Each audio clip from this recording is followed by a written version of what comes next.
All right, so to start episode 2, we sweep Miami 2 games in a row in a doubleheader, 6-5 and 6-1. The All-Star teams have been announced. We're going to take a look at those.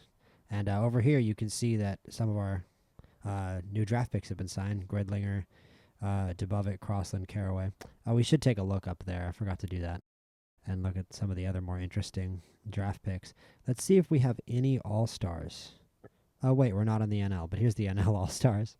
I was playing as Miami before, so I got used to looking at the NL for the All-Stars. Do I even see a Marlins All-Star? I know, again, we're not playing as them, but I don't even see one there. Who are our All-Stars? You gotta expect Gunnar Henderson to be here. Gunnar Henderson is... oh, no, he's at shortstop. Okay, with 3 million votes. Jackson Holliday is there at second base, interestingly enough. I think we do have him playing second, which I don't mind at all, to be honest with you. Do we have other All-Stars?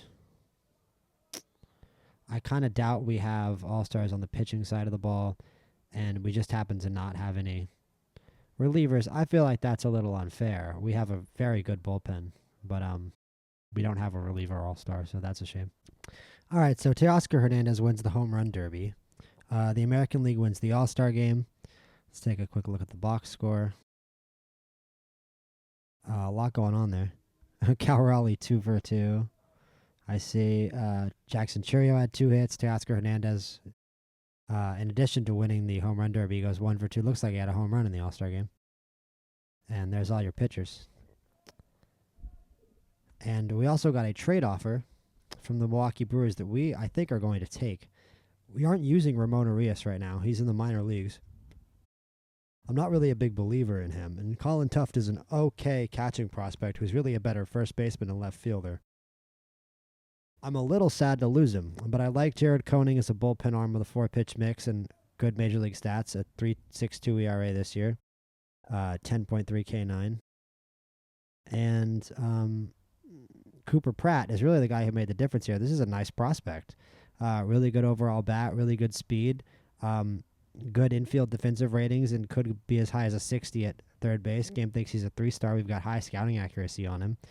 He's struggling with the bat in Double-A, but he looks like he'd be struggling with the bat in Double-A.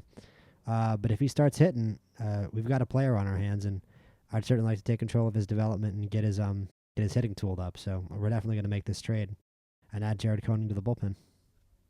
So in order to get Koenig on the roster, we're going to trade Charlie Morton away effective immediately, no matter what the cost and price. He is literally the weak link on this pitching staff right now. Everybody else has competent stats. Everyone else has a good ERA except for Charlie Morton, and he's on $15 million, and he's 41. We've talked about him since the beginning of this save, so this has been due for a while, just like Kyle Gibson at the start. We've got $2 million here for Derek Holland, which I don't really want Derek Holland. He's also an old pitcher. He's, average. He's holding it together in the majors this year with a 4.29 ERA. But I don't really want him on the roster. I'm just doing this to get rid of Charlie Morton and see how much money I can get them to eat, if any at all. I don't see any at all. Let's put it to 50 and see if they want to add anybody. That's not too bad. Carter Balmer, he's actually kind of good. He's fragile, but he's a starting pitcher with a little bit of upside, so I don't like to give him away. Is there some really young dude? Steven Martinez, this guy looks okay. Not Honeycutt, no way. Eric Haas, not Trey Gibson. Louis DeLeon is good too. Not Judd Fabian. Kyle Bradish still being in the minors is kind of nuts. He's a little too good to be down in the minors. Let's trade this guy. We are actually going to trade Baumler. I think that's the move. Let's try to save a little more money. Maybe 25%. No. Maybe 50%. Oh, we already did 50. 40? 35. How about this? Master of negotiation. This guy isn't that good. I'm not going to remember that this guy was ever here. Austin Overn. How about Jesus Palacios? This guy's worse. This guy's worse. Let's just add him. And that's the final deal. Can we get it to 25? No. I'm not going to nitpickle this anymore. Let's just make this deal. And then we're going to immediately cut Derek Holland because that was literally just to get him off the roster. I don't mind eating that $800K. And Jared Koning's going to go on the roster. So Charlie Morton is finally gone, and we finally have a pitching staff that sort of resembles my ideal one. I was not a big Sagano guy coming into the season due to his age and his bad pitch mix, but he's done a good job in the sim. I mean, he's getting roughed up a little bit, but you know what? It is what it is. He's a rotation depth guy. I don't hate it. We're winning games. We're scoring runs. We're playing well. It's got Jared Koning as a setup, which I absolutely don't agree with. I think Keegan Aiken is definitely more qualified with that 1.44 ERA. He's been absolutely disgusting this year, 12.4 K9. I would say second on the team is a reliever to Bautista, but he's having a better season than Bautista, and he's a lefty. I mean, these three lefties in the bullpen, it's absolutely awesome. Aiken, Koning, and Soto. And we've got to look for a lefty in that rotation. So just to update you guys on where we stand, we are only half a game out of a playoff spot right now in the thick of a crazy wild card race here in the American League. White Sox bringing up through at 41 and 62, so no disasters like last season with the White Sox. The Rockies might still be that bad over in the NL, but yeah, we're only a half game out here. We've managed to claw back into this race very effectively on the back of our offense and an improved rotation and a very strong bullpen, as I've said. But looking at the schedule here, we went on an 8-game win streak here at the end of the Atlanta series, 3 against the Mets and then 3 against Miami. We only won 1 in Tampa, but we got the first 3 games in Cleveland in what I expected to be a tough series. We're still pitching really, really well, so that's an encouraging sign coming up here to the All-Star break. I meant the trade deadline, but whatever. All right, so of course we lose 2 of 3 to the Rockies, but we make up for it by winning the last game and taking 2 of 3 from Toronto at home. I don't know if you guys can see that down here, but it's a 5-1 win and a 3-2 win. You can see it up here. So we lose 3 in a row last game to the Cleveland and then 2 in a row to the Rockies inexcusably, and then we make up for it with a 3-game win streak to, I would assume, keep our heads above water in the race. Not above water. I mean, we're in a 3-way tie for the second wild card spot. And it's 3 days until the trade deadline, so we absolutely have some moves to make here. I was going to say some aggressive moves, but ultimately we'll see. Also, Keegan Aiken, who I was just singing the praises of with his 1.42 ERA, looking like he's on a reliever of the year campaign, sprains his elbow. Influence is throwing moderately, so I am going to put him on the injured list, sadly. It also gives us an opportunity to call up, who was it? Was it Kyle Bradish? Kyle Bradish isn't pitching well in AAA. I wanted to call him up, but it could be Jack Leiter. Leiter is also struggling. I think Leiter needs the development a little more upside, so I'm gonna bring Bradish up. And that'll stick unless we trade for a reliever here at the deadline. I'm utterly clueless as to what our deadline strategy is going to be, so I'll come back when I figure it out when there's some movement. All right, so first trade deadline deal here. Framber Valdez was put on the trade block by the Houston Astros. There's a few good players here I could trade for him, but Cooper Pratt won out. We did just trade for him, and he is a high potential player that I like a lot, but I don't really think there's anybody else here. Well, you know what? Maybe Enrique Bradfield. Kyle Bradish, we just brought up. So I would like to give him a shot, and we can use him in the bullpen and as a starter, so he's got value in that way as well. I think Enrique Bradfield, it's kind of a toss-up here between Bradfield and Pratt. Colton Cowser's also, he's really struggled in the major league so far this season. 28 at-bats, only 3 hits. So I looked at the OSA ratings, and Pratt has an extreme development risk. It's such a close call that I'm just gonna go with that. It's unfortunate. We can find a different shortstop. Our assistant GM doesn't like it. A different prospect shortstop, I mean. So Framber Valdez for Cooper Pratt straight up. Clearly this is a prospect with some trade value because he's getting thrown around the league, but we're going to get Framber Valdez in our rotation, and we're going to have to get rid of somebody. So Kyle Tucker is the big prize on the trade block. The Cubs decided to put him on the block despite being pretty much in the race. That's kind of interesting. They're 5 games back of the wild card. So I guess that does make some sense. But either way, we've put together a pretty cool offer here for Kyle Tucker, who is going to be a crucial middle-of-the-order bat. It's going to be awesome to have a new bat in the outfield. Kierstad is going in this deal. So Kierstad's going basically as the 1-for-1 replacement for Tucker. We don't need Westberg because we have Colby Mayo. We don't need Bobby Miller because we just traded for Framber Valdez. And Enrique Bradfield is the only non-major league player that it would let me put in the deal. And I didn't want to get rid of 4 different major league players. I would say Westberg is a little bit more worth it to keep than Kierstad. Mainly because he's a leader, he's got good speed, he's a good defender, and he's only 26. But his numbers this year on the offensive side of the ball has been bad. He's still a positive WAR player, which shows good defense, but the offensive metrics have been pretty dreadful. 8 home runs is okay. But let's see if we can take Westberg out of the deal and keep it working. No. He's about still the only player here that I'd be willing to throw in. I thought about throwing in Colton Cowser, and maybe one day I will regret it because, again, he's hitting 107 and 28 at-bats. But you know what? I think Colton Cowser deserves more chances than for us to just ship him out for no reason. Basalo's doing well in AAA. Just going to check on that real quick. So we're going to throw Westberg in here and finalize this because I don't see a better option. Tyler O'Neill's still got years left. Honestly, the problem is Tyler O'Neill's power and the 75 power. He strikes out so much. But I would still say he's having an okay season. I'm okay just because of the power metrics. I like him because of the power metrics. He might be a guy I trade during the offseason, but I just can't sit here and cry about losing Jordan Westberg too much, especially because we're going to call up Colby Mayo, who I think is a much better player. So we're just going to add Jordan Westberg to the deal. I mean, listen, maybe we could add some kind of infielder here to just make up the gap. Nico Horner's on some money. I don't want him. Matt Shaw's 23. I doubt they deal him out. I mean, you could argue he's a little mid and he's struggled this year in 129 at-bats, maybe. 2 thumbs down. They really don't want to get rid of him. They like Matt Shaw. And then John Birdie and Jace Peterson are the only other 2. Ugh.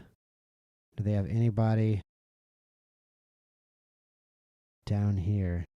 Does not seem like it. Michael Bush offers a pretty great bat. He's in AAA. They don't want to trade him either. They're really holding on to the guys they got, huh? Maybe somebody in AA.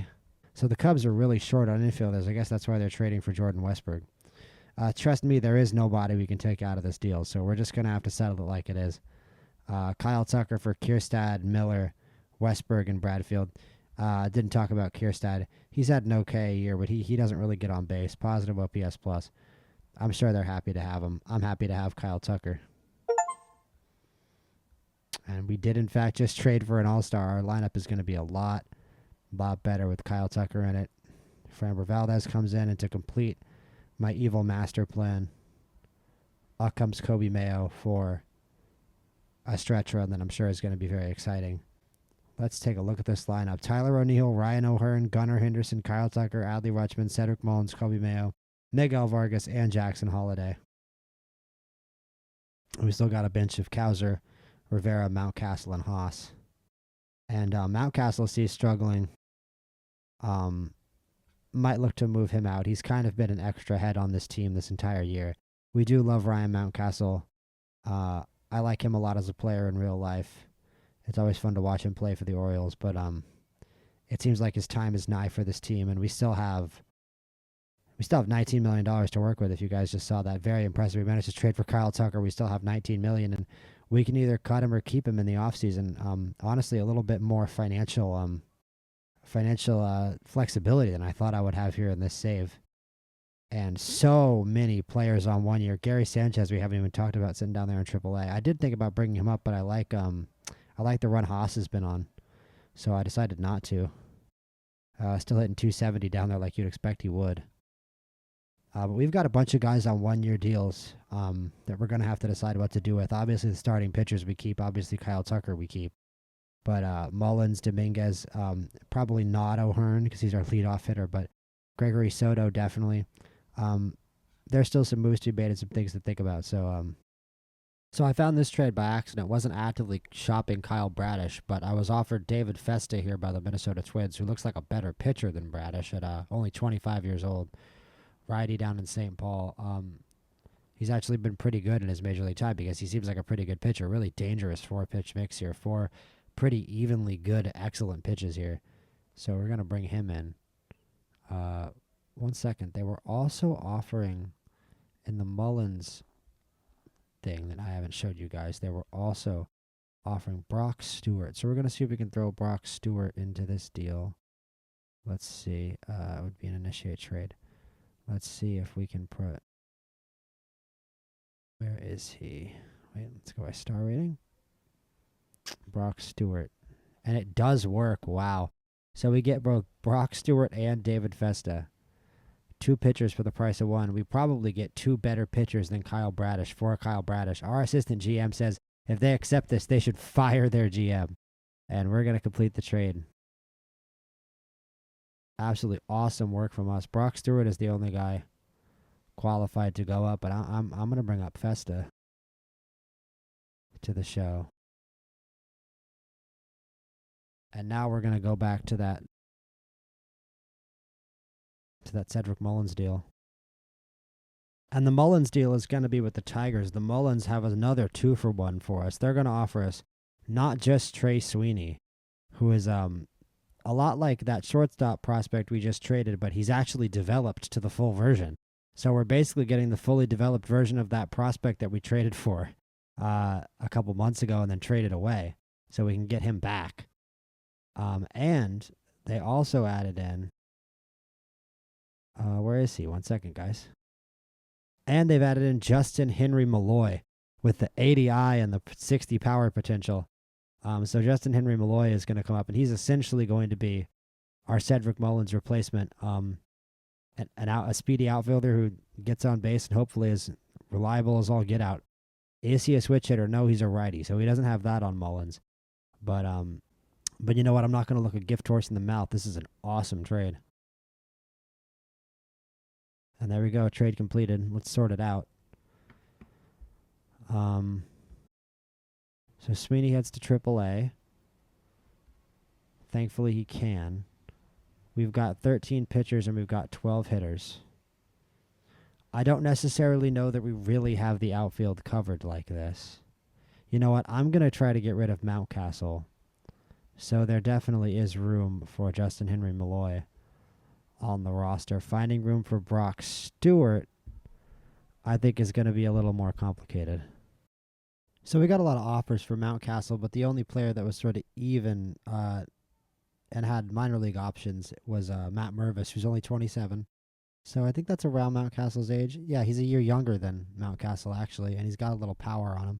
I don't know that I don't like his hit tool even a little bit more, even though he's had a pretty bad year in the MLB, 199 with 7 bombs. Assistant GM sort of likes the deal, but let's do it. And let's pop Matt Mervis on the 40, put him down in AAA, and then we can put Brock Stewart in the major leagues. And for now, we finally have a 14-man pitching rotation, so that's even more reinforcement to one of the better pitching staffs in the league at this point. And a boost to the offense with Justin Henry Malloy, Kyle Tucker, and hopefully with Kobe Mayo starting to come around here in the second half of this season if he can get a breakout finally. You know, I don't really know about trading Gregory Soto or Sir Anthony Dominguez. Sir Anthony Dominguez has been pretty good. I don't know if he's a smart player to necessarily give an extension to. $9 million seems like a lot. It might be worth it. It'd probably be tradable. But Gregory Soto is, funnily enough, a better reliever and wants a more team-friendly deal. I mean, it's barely even a raise from his $5.3 million, so we'll give him $6 million for 3 years, $18 million in total. Brian Baker, though, also been an unsung hero out of the bullpen. Don't even think I've mentioned him. And quietly, 44 innings pitched and a 2.44 ERA, 10 K9. Pretty lucky with the BABIP, but I mean, listen, we've got a really good pitching staff here, and let's look at our defensive metrics because I mean, this this pitching improvement must be getting backed up with some decent defense. No, not at all. We're 12th in defensive efficiency and 13th in zone rating, 7th in errors. So we're an average to below average team on the defensive side of the ball. Colton Cowser seems to be our only center fielder. We could force Tucker there for the reason of offensive production, is trying to get the best offensive look. I don't really mind. Colton Cowser's only a 45 in center field, but he's got good range and a good arm. He's fast. So it stands to reason that he'd be at least an okay defensive center fielder. And I just want to sit here and watch him hit, to be honest with you, and I hope he starts, because 103 is not going to do the job, and we'll look for a different solution in center field if it's the end of August and he's still at 103 or 107. But Sir Anthony Dominguez is a funny one because his ERA is so low. 156 ERA plus. His stats are excellent, but he's only got an 8.6 K9, a 4.3 walk 9. I mean, look, 40 strikeouts to 20 walks really isn't fantastic, but he's limiting runs like an absolute beast. He's a ground ball pitcher. He doesn't have great control, and it shows. He's only got 1 year left. We're paying him $8 million. I don't really think I'm going to extend this guy, but trading such a good reliever for prospects when we're still in the heat of a playoff race. We could have just traded for 2 relievers. We did. Okay, so nobody wants to give us prospects for him. So that makes things easier. If nobody wants him on the trade block, then that makes things a lot easier. If he isn't a wanted entity, then it makes my life a whole lot easier if I can't really get anything that good in return. It doesn't really seem like I can. Just other relief pitchers back the other way, and Connor Joe. So Sir Anthony's staying. And you know what? I think that's a good thing. Let's just keep the gang together. I like this team. I like this group. I'd say the only other moves we have to make, probably Gary Sanchez is going to go. Ryan O'Hearn isn't getting traded either. I don't know about him with a contract extension. He's 32. He's only got a 317 on base. 528 slugging is great. That's that 27 homers. So he's producing power, as I expected he would with the 65 power in the simulation.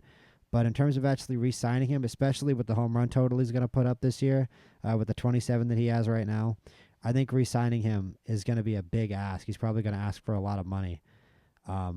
So I think we're probably just going to let him walk and use whatever money we have in free agency to reassess the first base position. So we're getting offered a bunch of major league talent here for Gary Sanchez, most notably 25-year-old first baseman Christian Encarnacion Strand. This is a little annoying. He's a really worthwhile bat. I'd like to bring him in. He's a righty, though, and he only plays first base. Again, he's in the minors, though. So you know what? I actually don't mind it because we need to reassess our first base situation, and this gives us a brand new option. And if we send him down to AAA, I mean, he's going to rake, and he's just going to be screaming for a September call-up. And he's seen as a leader in the clubhouse, so I fail to see how this is a bad move. He's struggling right now, so maybe a change of scenery is just what he needs. Gary Sanchez for Christian Encarnacion Strand is an absolutely crazy deal. And again, I think maybe next year we're going to turn the trade difficulty up because that's another trade that's kind of ridiculous. We've got Christian Encarnacion Strand and Matt Mervis down in AAA playing first base. We have first base depth, and don't you forget it. Basallo, Mervis, and Encarnacion Strand is a pretty solid major league middle of the order that we've got down in AAA at this point. It's kind of crazy we still have Adley Rutschman hitting fifth with all that pop. And, you know, I whine about the too many first baseman problem, but I'm sitting here just thinking, like, man, if there was one reliever here I could get rid of, like if I just had the guts to send Varanasi down after bringing him up, basically discovering him and giving him this awesome major league opportunity that he's absolutely taken by the horns, I could just send him back down like a cold-hearted SOB and bring up Christian Encarnacion Strand. But let's just say we give Christian Encarnacion Strand a month. Take this off his BABIP. Because what he needs is eye and power. Give him some development here in eye and in power. And just let him cook in the minor leagues for a month and see what happens. and then bring him up in September. He has 15 games in the MLB, so I think he should be eligible for our playoff roster. If we bring him up in September, it's going to kind of suck if we call him up and he's not eligible. Emmanuel Rivera, I was thinking, like, could we trade him? But first off, he also plays first base.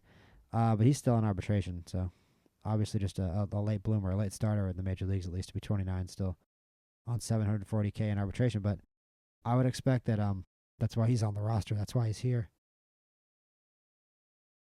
All right, so last piece of business before the trade deadline. We've made a minor deal. We completely forgot about Cody Poteet down here in AAA. 30-year-old reliever with some good stuff. So we're going to deal him. Well, he can also start. But either way, that's probably why the Marlins want him. We're going to trade him for Jansen Junk, who's a minor league depth starter, and Shane Sasaki, who's an outfielder who's really speedy and really good on defense. So that's the last piece of business before the trade deadline, and we are going to start simulating into August, and I will let you guys know if there are any big blockbuster deals around the league. A quick shout out to Nacogdoches owed Grayson Rodriguez, who is 5-0 with a 2.28 ERA and 8 starts, single-handedly willing the Orioles back into the playoff push. You could praise other parts of this team, but make no mistake, when Grayson Rodriguez came back was the day this season turned around. I'm pretty sure we went right on a 12-game winning streak when we made that decision.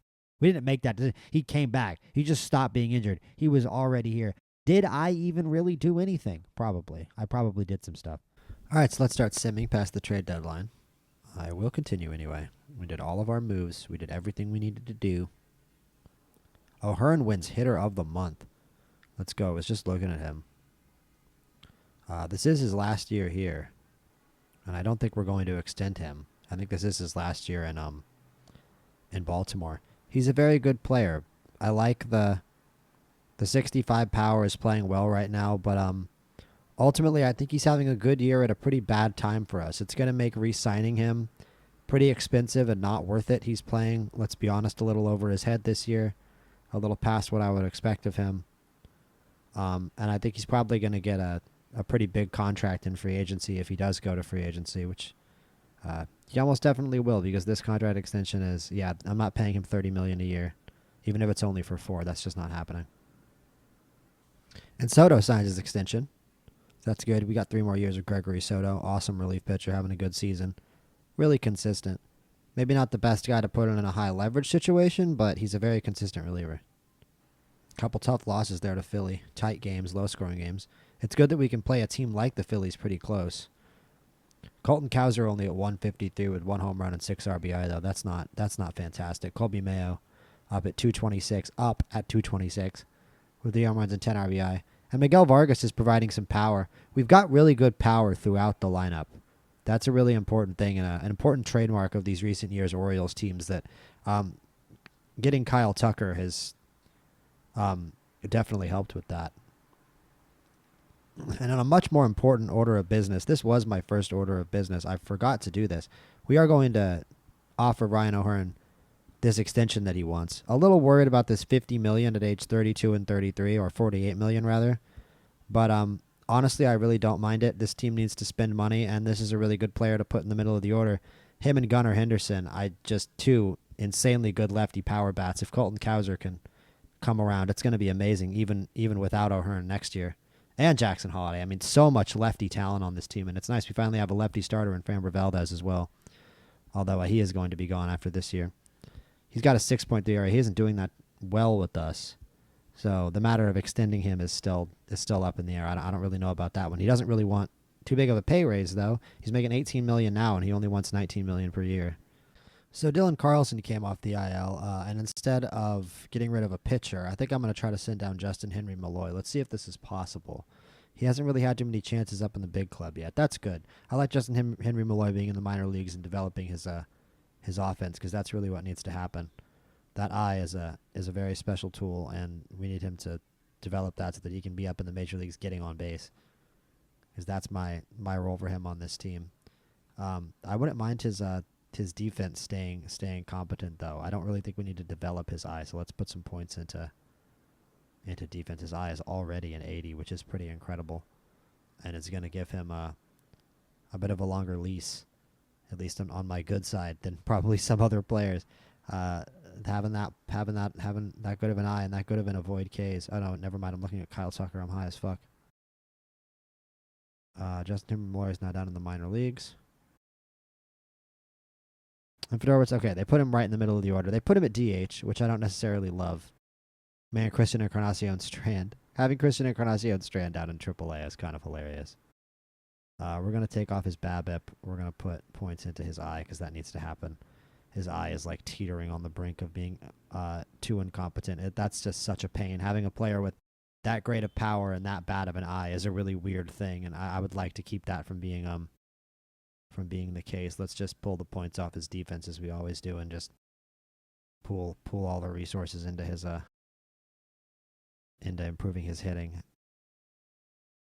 So we now have a 2.5 game lead up on the Toronto Blue Jays for the last wild card spot. Very successful West Coast road trip here. 2-3 in Sacramento over the Athletics, including a 13-run outburst in this Sunday matinee game. And travel day, and then we head to Seattle, beat the Mariners 8-2, 7-4, 6-1, one of the toughest run environments of the league. So this team's power up and down the order is really, really playing us and projecting us right back into the playoff race, right into the thick of things. And that's where this team belongs after all the work they've done to rebuild it over the years. It's really sad to see what's happened in real life with how poor the team is playing. And they recently fired Brandon Hyde, who I've got here still in his manager's seat and still leading this team on playoff hunts. So yeah, I think in real life it's really about the injured list and getting their rotation and their pitching back healthy and just getting everybody back healthy. The Orioles are really in a disastrous injury crisis right now, as we revealed when we started the save. They just have a really long injured list, and it could just be a matter of time for them in real life of recovering, or you could have the view that I'm sure most Orioles fans have, that it's the manager getting fired for something that's very much the general manager's fault. And in this world, I'm the general manager, and now we're back in the playoff race, and we're going to see exactly what we can do here in this AL East, competing against the Yankees, competing against the top teams in the AL. The Detroit Tigers at 74-49, currently heading up the pack in the entirety of Major League Baseball, behind the Los Angeles Dodgers at 75-46, the surprise of absolutely no one. Teoscar Hernandez is over 300. Freddie Freeman with 82 RBI, man, with only 17 home runs. That's very realistic for Freddie Freeman, I feel. I mean, maybe he'll have a little bit higher home run output, but he's a big RBI guy in real life. And Ohtani's struggling a bit on the offensive side of the ball, but he's having a Cy Young type season pitching. 2.54 ERA. Greatest baseball player of all time, in my opinion. I think there's no question. I think Ohtani just kind of walked into the league, and when he started doing what he did, you're hitting and you're pitching at the same time at that level. But he also is one of the most insanely talented left-handed hitters I've ever seen. He has one of the greatest swings I've ever seen. He's one of the greatest. He's the greatest player I've ever seen. He gives off sort of Michael Jordan levels of aura. I've always said he's like the Michael Jordan of baseball. That's kind of how I see Shohei Ohtani. And I'm going to need Adley Rutschman to be the Michael Jordan of catchers here, and he is really catching up here. Look at this. He smoked the Sacramento Athletics. He absolutely smoked them. He's looking fantastic right now. His batting numbers are improved from last year even. That's great to see. So Adley Rutschman back in the saddle, back on the horse. Really awesome to have a switch-hitting catcher hitting fifth for you. But, I mean, all these dudes with 12 home runs, 44 RBI for Adley Rutschman, 12 home runs, 43 RBI for Miguel Vargas, 12 home runs, 43 RBI for Jackson Holliday. Look at that. Teammates. Teamwork makes the dream work. And Kyle Tucker has been fantastic for us so far, earning every penny of that extension. Hitting 348 for us so far, slashing 348, 427, 536, 172 OPS plus, already 1.2 WAR in 82 plate appearances. 1.2 WAR in 18 games. That's awesome. Kyle Tucker really showing out for us here, putting us on his back a bit.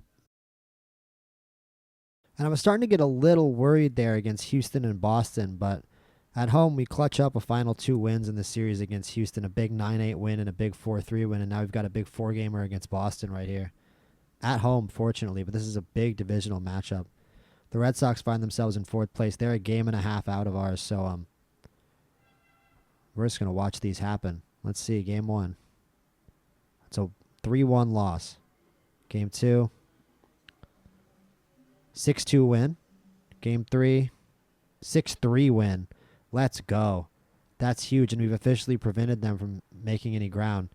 Kyle Tucker didn't even start this game. And Kobe Mayo's up at 248 with 417. Pretty much everybody up here is putting up acceptable offensive stats, I see, down to Emmanuel Rivera. Even Dylan Carlson, 235. What's he slugging? OPS plus only at 68. So I'm kind of questioning Dylan Carlson's role on this roster when I look at it in this light. He's just kind of an average player, average hitter, average defender, and he's putting up pretty much exactly average stats with a 98 OPS plus, although that stat is far from gospel. I like the 350 on base percentage. You know what? You're fine with me, Dylan. Let me get that last win against Boston to win the series 3-1. And we're coming up on the roster expansion where we're going to get to add 2 new players to our roster, and Christian Encarnacion Strand is 100% going to be one of those.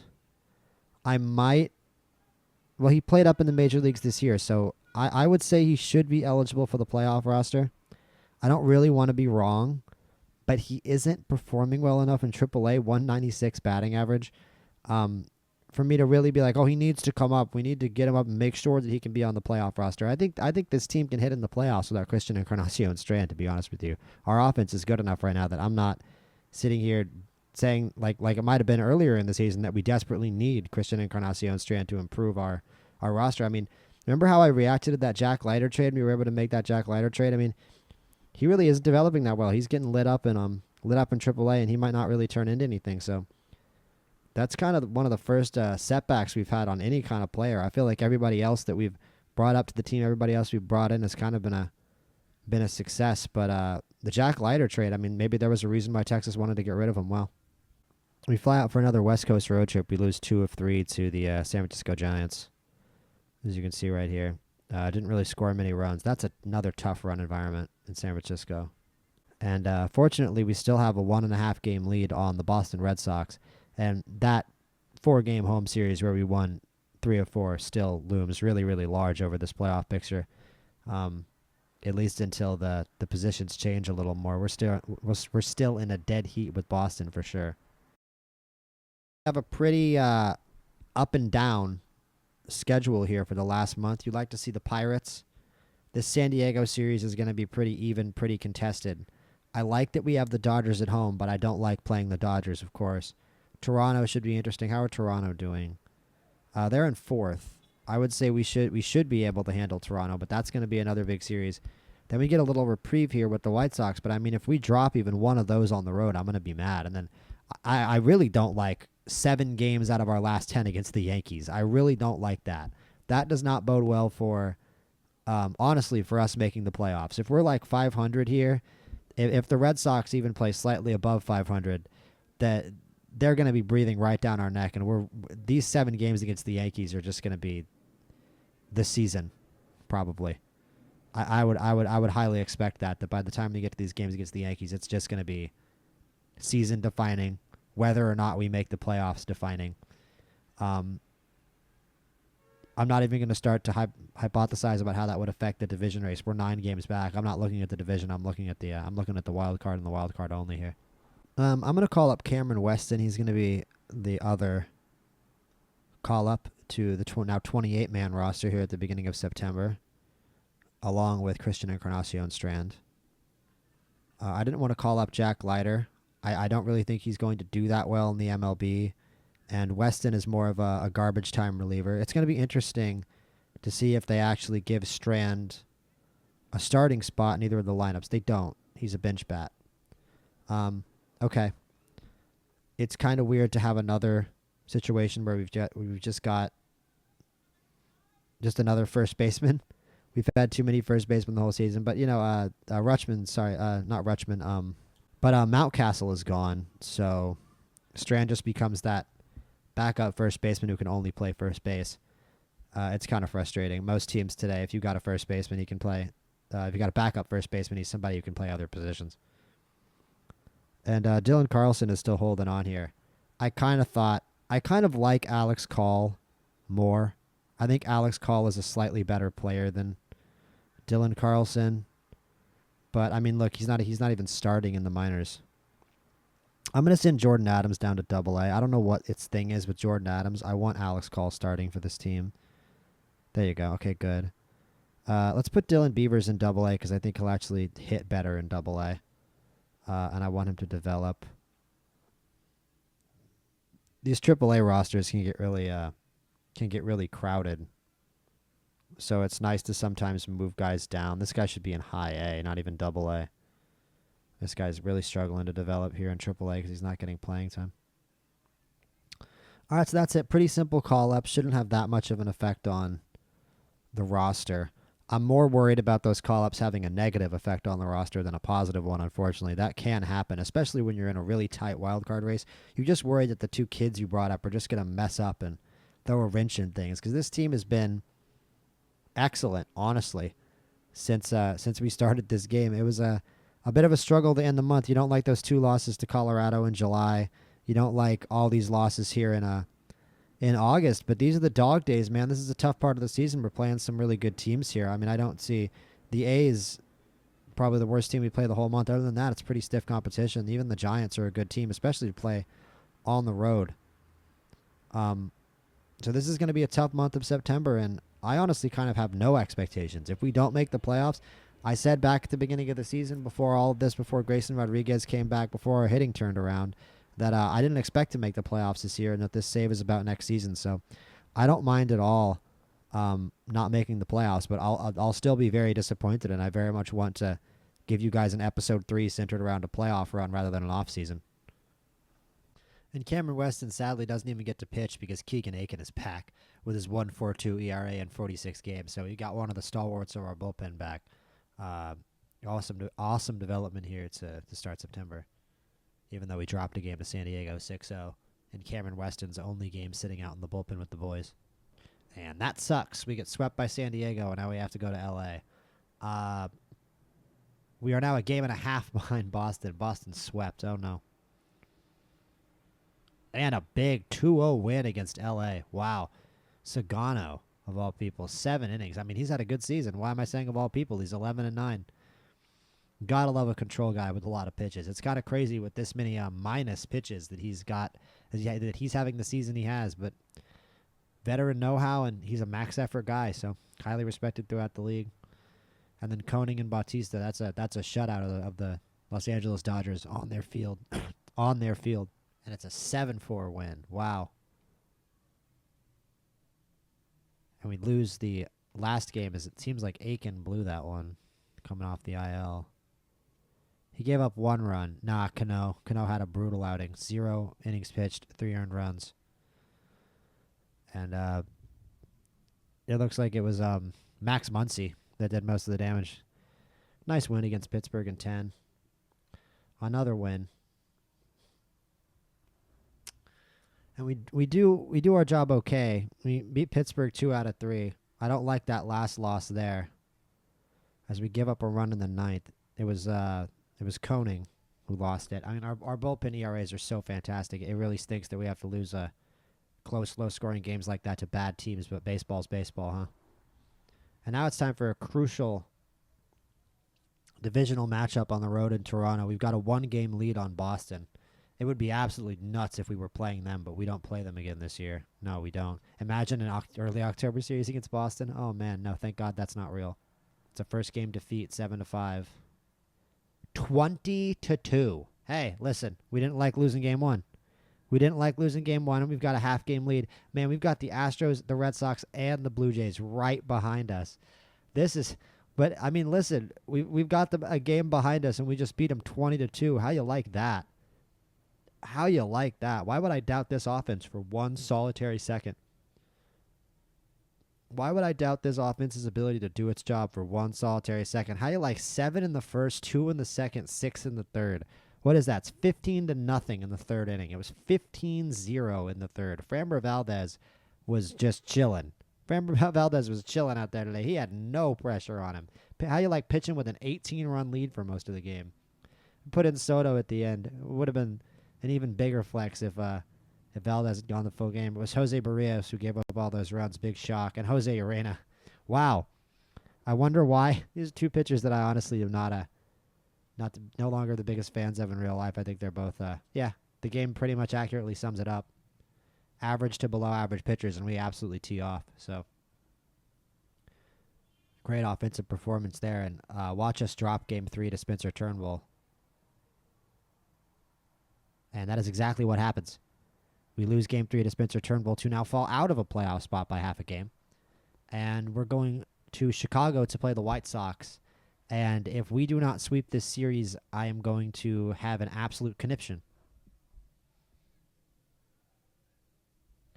We win Game 1. Nobody has to die. We're now tied. Game 2.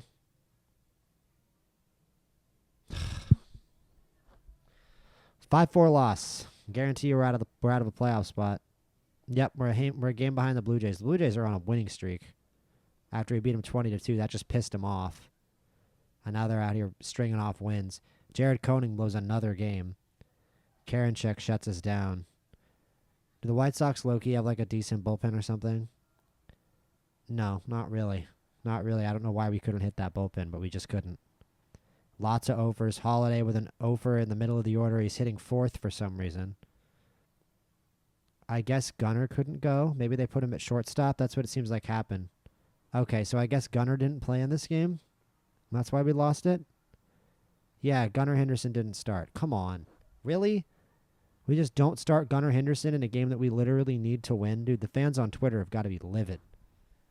The fans on Twitter are probably livid right now. I'm livid. He's the best player on the team.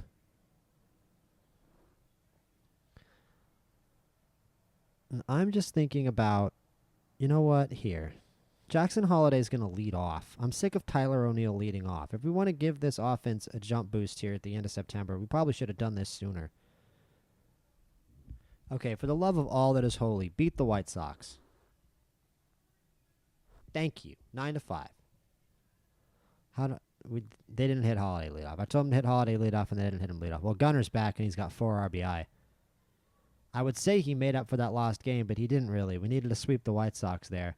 And it's still a 3-way tie with the Astros a half game out. This playoff race is absolutely insane. If there's a playoff race like this in real life, like, thank you. Thank you, baseball. Look at this. Blue Jays, 80-72. Orioles, 80-72. Red Sox, 80-72. Astros, 80-73. Twins, a massive gap, a massive dearth between the Twins and the playoff spot of a game and a half with their 79-74 record. They were way back compared to everyone else. They're way behind. Game and a half. They got no shot. And now we got to go play the Yankees. I mean, we're at home. It's 4 at home against the Yankees, man. Of course. Of course, 4 at home against the Yankees. And then we've got 3 in their park to end the season. See, I'm not... Of all the teams in this race here, if I was a betting man, I wouldn't take us. We've got a tough assignment here with 7 of 10 against the Yankees to end the season. Pray. Pray. We lose the first one. We lose the second one. We win the third one, and Bautista's injured. Great. And our closer gets injured. Lovely. Our closer's out for the season. We are a game back. Big shock. Oh, that sucks.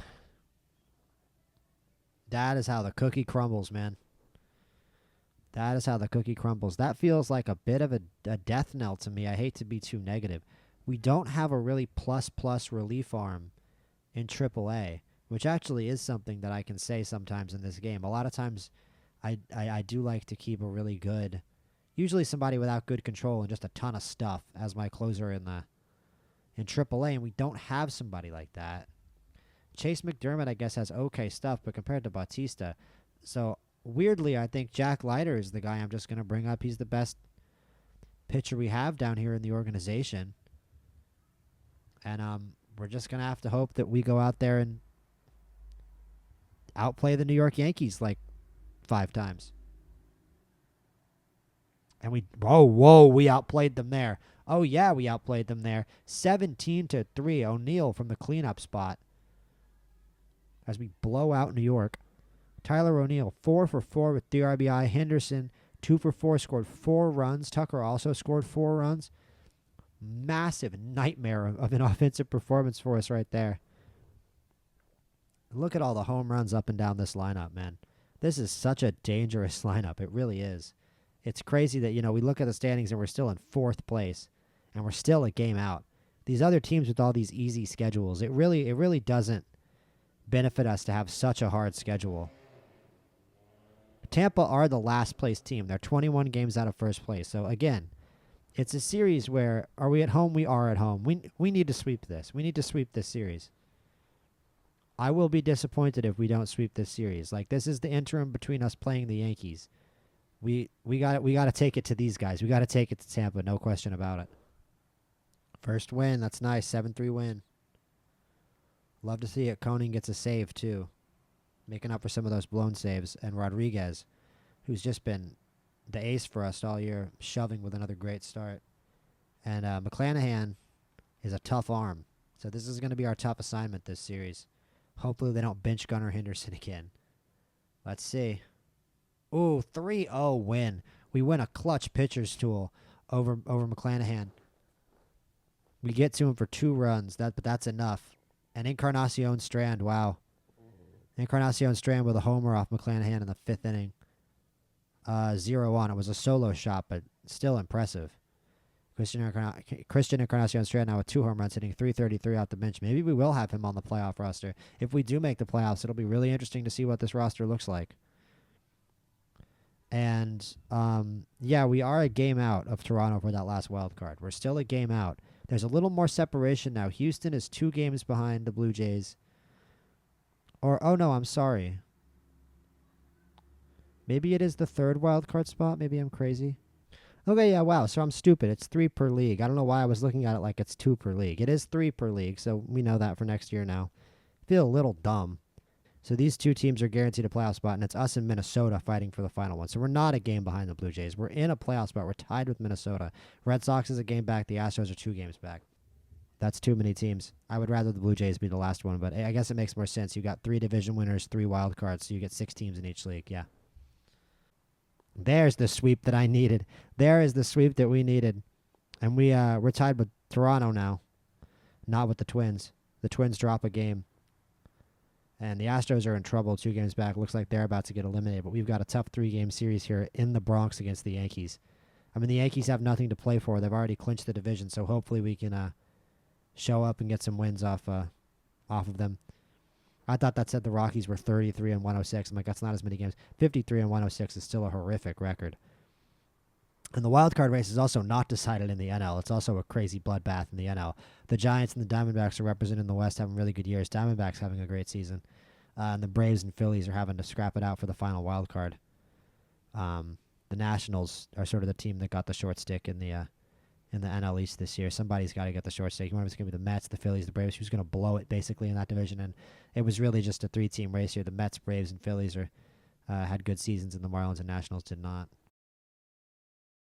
And here we go. I mean, this is the 3-game series in the Bronx. It's going to determine our playoff fate that we've been looking at from the beginning of the month. So here we go. It's Max Fried against...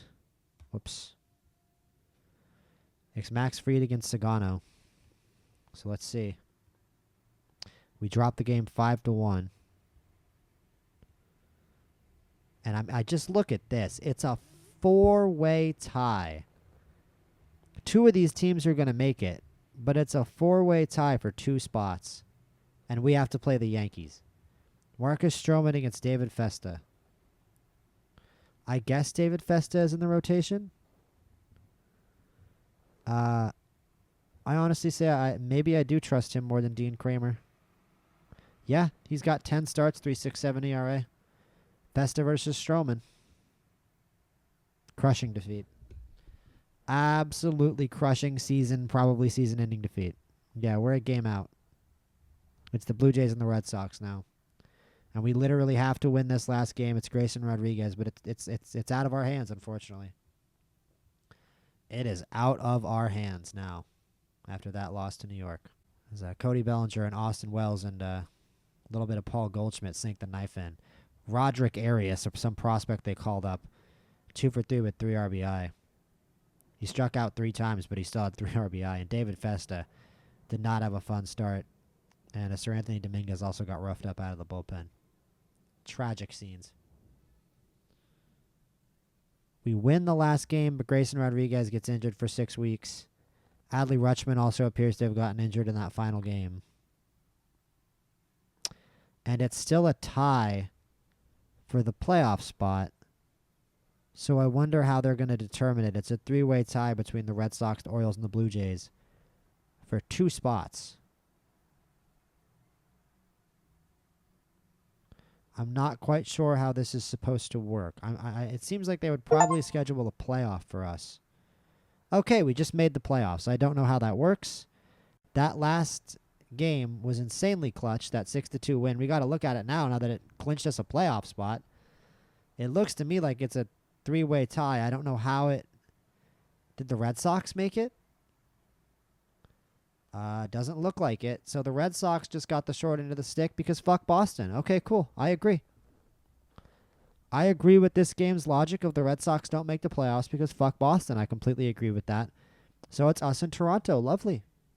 Lovely, perfect. I agree with the league's logic. I agree with out of the park baseball's logic on that one. I can hardly disagree.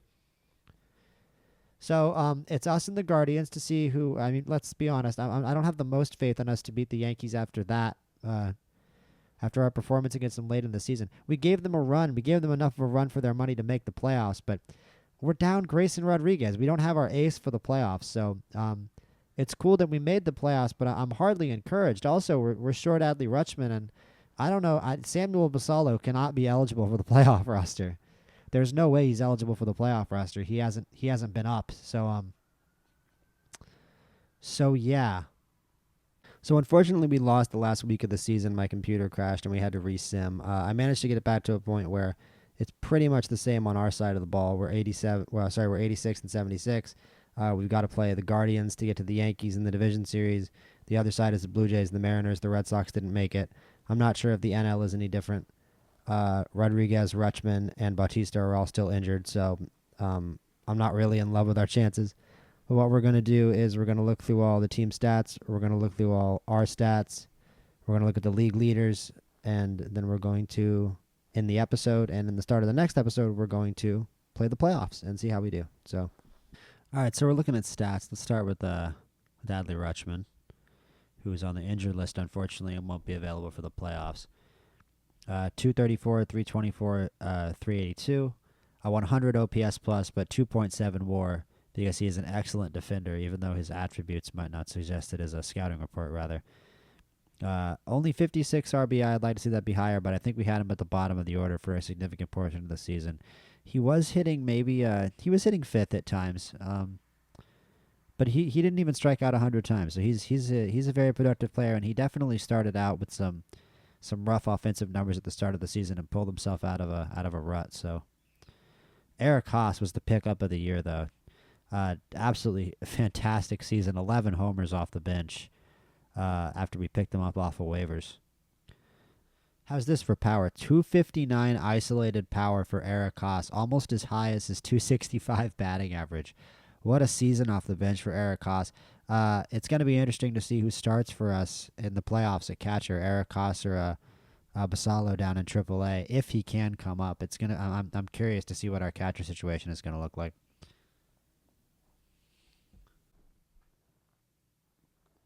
Ryan O'Hearn with 30 home runs. It's going to be interesting to see how we're going to replace O'Hearn's production. I've been sort of thinking about that all year. 30 home runs more than his 21 doubles. He likes to hit the ball over the fence. Only walked 43 times, which is one of the reasons why I'm not bringing him back. His lack of an eye. Only a 315 on base percentage, but 207 ISO and a 777 OPS is kind of crazy.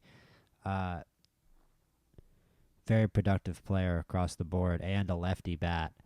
Not a spectacular defensive first baseman also, and he isn't stealing as many bases as his speed maybe says. And we have Christian Encarnacion Strand here, who is young and still needs to grow, but he didn't do that well in the frankly few chances we gave him. We are looking for power from him though, so 3 home runs and 90 plate appearances isn't exactly great. Jackson Holliday had a very good year for me, especially when I look at this, his 242 batting average to his 343 on base percentage. He's getting on base at a fantastic clip for such a young player. He needs to strike out less, but he walks a ton, 73 walks. 17 homers is also a lot. He needs to get his power up, but I'm sure that will come in the coming seasons. I'm still very optimistic about Jackson Holliday. 22 stolen bases and a 4.1 WAR campaign. Emmanuel Rivera, wasn't really great off the bench. There's not really much to talk about there with him. Actually, a negative WAR player, along with Christian Encarnacion Strand, probably one of the weaker players on the team, but still a decent looking bat. I wouldn't mind having him off the bench to maybe hit in a clutch appearance in extra innings or something, or come in and pinch run. He's not a bad bench guy, and he can play a couple positions.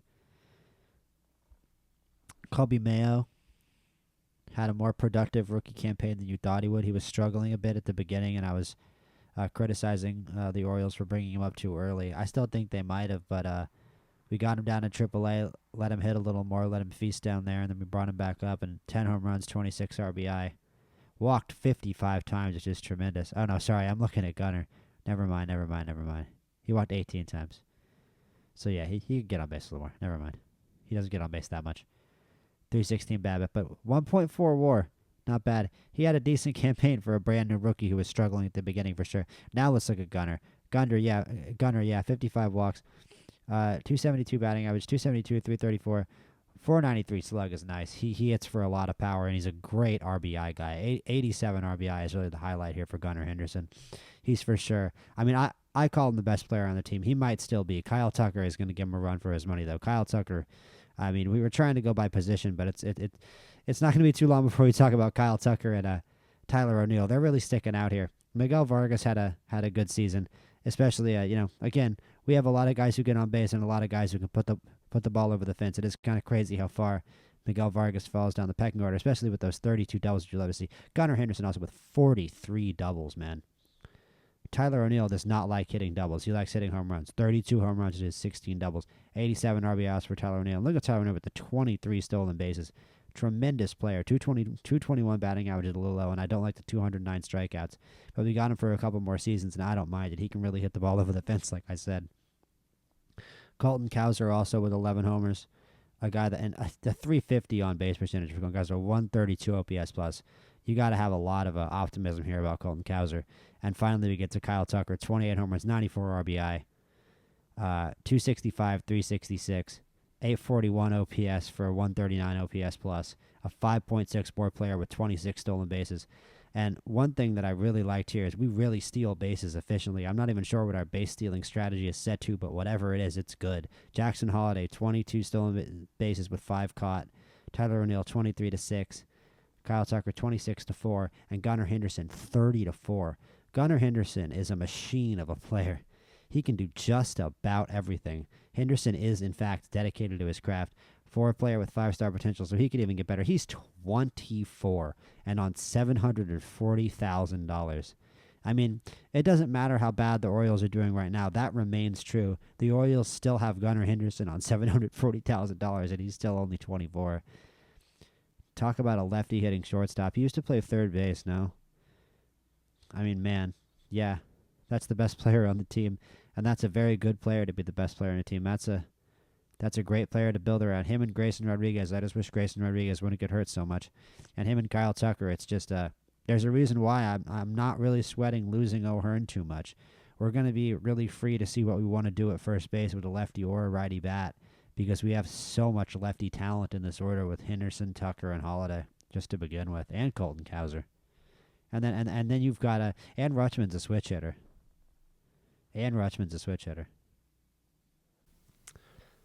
Time to look at pitchers. This might be the highlight here. We've got it on the playoff rotation, which now only has 2 people on it because Grayson Rodriguez is gone. Who's going to be the third starter, do we think? Oh, Sagano, probably. Sagano, Aiken. No, I don't think Aiken can start. So Sagano and Kramer are going to be the backups. Sagano is probably going to be the guy to do the third start. Eflin's going to start game 1. Eflin, Valdez, and Sagano. That is not the best playoff rotation, I can't lie. We're going to lean on our relief pitching here, which was very good. Let's take a look. Brock Stewart, 3.27 ERA. David Festa has started games also. David Festa can start. He might be, I don't know. No, I think I'd rather have Sagano, truth be told.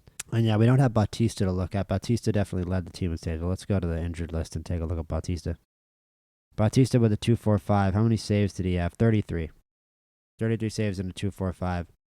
A 121 whip, surprisingly, but he managed to keep the ERA down because he doesn't give up home runs. And a lot of walks per 9, too. It's funny. Some of his, Some of its stats suggest he might not have had a great season, but he did have a great season, Drew. It's just it was worse than his last two. His last 2 years, 1.48 and a 2.19 ERA. So he had a bad year this year with a 2.45 earned run average. He had 9 losses too, so I would assume he blew some saves. Actually, he might have had a rough year. He might have given up some hits. That's really 39 hits allowed. Only gave up 3 home runs. Lots of walks. Put himself in trouble more than he probably should have. But I'm nitpicking. He's got a 2.45 ERA and he made the playoffs. Jared Koenig with 10 losses also. I noticed a couple times in the year that he was responsible for some games, that he blew some games, but he's facing some big lefty bats in some big situations. That's his job. He's a lefty specialist, so he's going to give up some bombs. Again, he's going to give up some bombs in some big moments, but he had a 10.3 K.9 and 35 innings of what I would assume to be very high leverage work. Yenny Urquino with a 3.04 ERA. Brian Baker with a 3.07. Gregory Soto, the other lefty specialist, with an 11.1 K9. Also probably got some big strikeouts against big lefties in big spots. 3.45 ERA. Also probably gave up some big home runs to some lefties in big spots. That's how the cookie crumbles. Dean Kramer in a mix of starting pitching and long relief work. 4.28 ERA. He did his job. Not necessarily the guy you're going to get the most strikeouts from. And Sagano was a starter. Sagano with a 6.3 K9 looks bad, but he was a starter. 3.81. That's not his job. He's a control pitcher. Fly ball pitcher. And you know what? He got a lot of fly balls. 1.3 home runs per 9, 2.1 walks per 9, 6.3 strikeouts per 9. Just a solid guy. 1.04 ERA plus. He really, honestly, you can't be too mad at it. The 3.81 ERA might be a little low. He might be a guy you're gonna see something like a 4.5, a 4.7 out of in the future. 3.8's probably a little low. I'm sort of curious what his FIP was. Yeah, his FIP was 4.44. Fielding independent pitching was 4.44. So if there was no positive defense from our team, which fortunately there was, he would have a 4.44 ERA, not a 3.81. That's basically what that stat means, I think. I'm fairly sure I have that basically right. That's what fielding independent pitching is. It's what your ERA would be independent of fielding if your fielding was just bang average. So let's look at our team stats, see if our fielding was bang average. Our fielding was below average. It's a good league, though. That's one of the things that Out of the Park Baseball accurately seems to portray. You can have a good batting average, you can have a good ERA, and your rankings still aren't going to be good because you're in Major League Baseball. It's a really good league. Our fielding independent pitching was 10th. Our pitching WAR was 11th. So our pitching staff was definitely the weaker link of our team. Our offense is the strong suit. Our defensive efficiency wasn't even good. Our zone rating was bad. But I wouldn't particularly describe us as a bad defensive team. I don't really know who the weak defensive link is. Cowser doesn't play a great center field, but he's got a good range. I don't necessarily think he's that bad of a defender. I don't really feel like diving into Colton Cowser's deep defensive metrics right now. I can't even lie. I don't even know if I know how to read these. Here, I know how to read these ones. These are basic defensive stats. Let's see, 2025 Baltimore.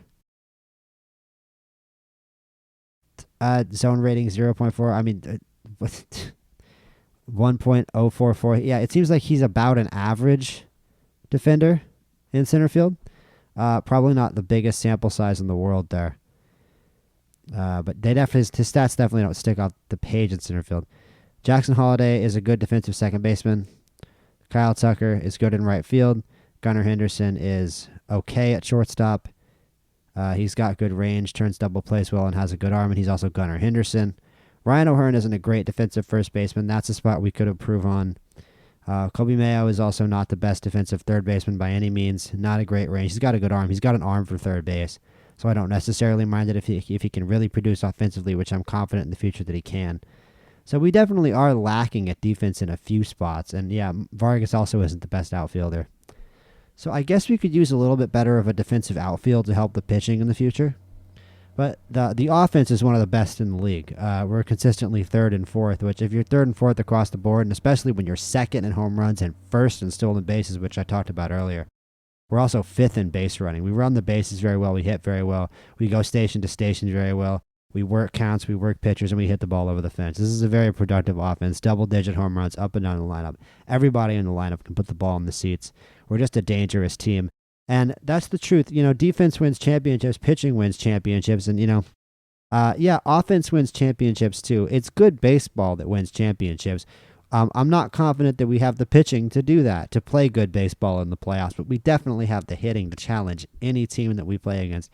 Cleveland is a team that always leans on their pitching, and the Yankees, we didn't play well, and they're probably going to hit our pitching. We're going to have to outslug them, and that's a very tall task when they have Aaron Judge, when they have the team that they do, and when they have the pitching that they do. And the same thing goes for Cleveland. We're going to have to hit Cleveland's very, very talented pitching, and Gavin Williams, Tanner Bybee, and Shane Bieber. That's not exactly a great 1-2-3 there. I'm not exactly bursting with confidence in our ability to win 2 of those 3 games against any lineup with a pitching staff that I'm not super confident in. With starting pitching, I'm not super confident in. Zach Eflin, Framber Valdez, and Tomoyuki Sagano.